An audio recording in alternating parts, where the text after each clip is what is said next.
বলো দুর্গা মায়ের কি জয়। সামনে দুর্গাপূজা আসছে আর আমাদের মনটাও আনন্দে নাচছে। পুজো আসবে আসবে, এই যে অপেক্ষাটা অনেক সুন্দর। ছোটবেলা থেকে ভাবুন, মহালয়া দেখবার জন্য কত সকালে উঠে অপেক্ষা করতাম। এখনকার পুজোগুলোর আমেজগুলো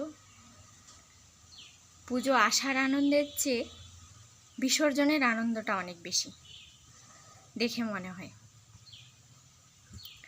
মাকে যখন ভাসাতে নিয়ে যায় তখন ভাসানোর সময় কি আনন্দ, তাদের কত উল্লাস, যেন মা আসার থেকে চলে যাওয়াতে বেশি আনন্দ।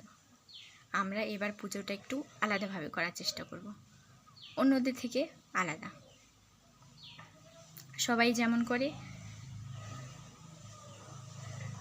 নাচানাচি করে, লাফালাফি করে, উৎপাটাং সব গান বাজায়, সেগুলো থেকে ভিন্ন।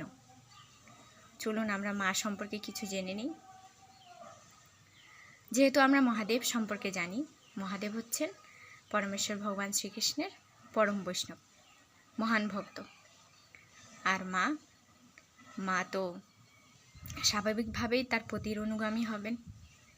তো বুঝতেই পারছি যে আমাদের মা দুর্গাও পরমা বৈষ্ণবী।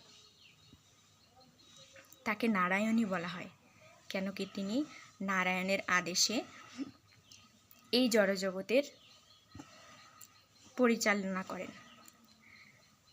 মায়া দ্বারা জীবদেরকে মায়াবদ্ধ করে রাখেন।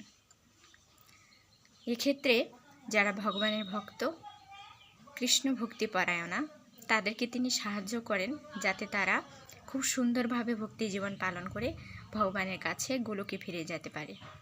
আর যারা ভগবান বিদ্বেষী, ভগবানকে পছন্দ করেন না, কৃষ্ণ ভক্ত নন,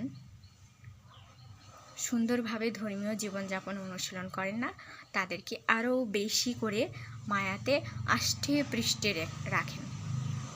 তাদেরকে এই আত্মীয় স্বজন, পরিবার পরিজন বিভিন্ন রকম মায়া দ্বারা বারবার আবেগ দ্বারা আবদ্ধ করে রাখেন, যার ফলে তারা সেখান থেকে বেরোতেও পারে না। ব্রজগোপীরা বৃন্দাবনের ব্রজগোপিকারা তারা মায়ের পুজো করেছিলেন। কাত্যায়নী ব্রত, কাত্যায়নী মা দুর্গার আরেক নাম। তো তারা এই জন্য পূজা করেছিলেন, তাদের প্রার্থনা ছিল যে মাতা, আমরা যেন পরমেশ্বর ভগবান শ্রীকৃষ্ণকে নিজেদের পতিরূপে পেতে পারি। মানে তারা আরাধনা এই জন্য করেছিলেন যাতে তারা কৃষ্ণের সেবা পুজো করতে পারেন, কৃষ্ণকে পতি হিসেবে লাভ করতে পারেন। এই জন্য জড়জাগতিক কোনো প্রকার অভিলাষের জন্য তারা মাতা দুর্গার আরাধনা করেননি। তো এখান থেকে আমরা এটা শিক্ষা পাই যে আমরা যখন মায়ের পূজা অর্চনা করব, মায়ের আরাধনা করব, তার কাছে জড়জাগতিক কোনো কিছু চাইব না, কৃষ্ণ ভক্তি প্রার্থনা করব। তিনি যেন আমাদেরকে কৃষ্ণ ভক্তি প্রদান করেন, আমাদেরকে যেন জড়জাগতিক মায়াসমূহ থেকে বের করে তার ভগবানের সেবায় নিয়োজিত করতে সাহায্য করেন।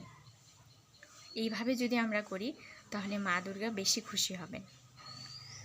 আর কোনো প্রকার অশোভনীয় গান মা দুর্গার মণ্ডপে বাজানো যাবে না। আর পোশাকের তো অবশ্যই সেদিকে খেয়াল রাখতেই হবে, কেন কি তিনি আমাদের মা, পুরো জগতের মা, সবার মা। শালীনতা তো বজায় রাখতেই হবে। কি দুর্ভাগা আমরা, দেখুন, আমাদেরকে শিখতে হচ্ছে, বলে বুঝিয়ে দিতে হচ্ছে, তবু আমরা বুঝতে চাইছি না যে মায়ের সামনে এরকম অশ্লীল গান, অশোভনীয় পোশাক পরে যাওয়া যাবে না। কি দুর্ভাগ্য আমাদের। তো আমরা অন্যদের থেকে আলাদা বলতে শালীনতা বজায় রেখে ভালোভাবে মায়ের সামনে মায়ের জন্য ভালো কিছু নিয়ে যাব, ভালো কিছু প্রদর্শন করব, যাতে করে মা খুশি হন। এমনটা না হয় যে তিনি রেগে যান।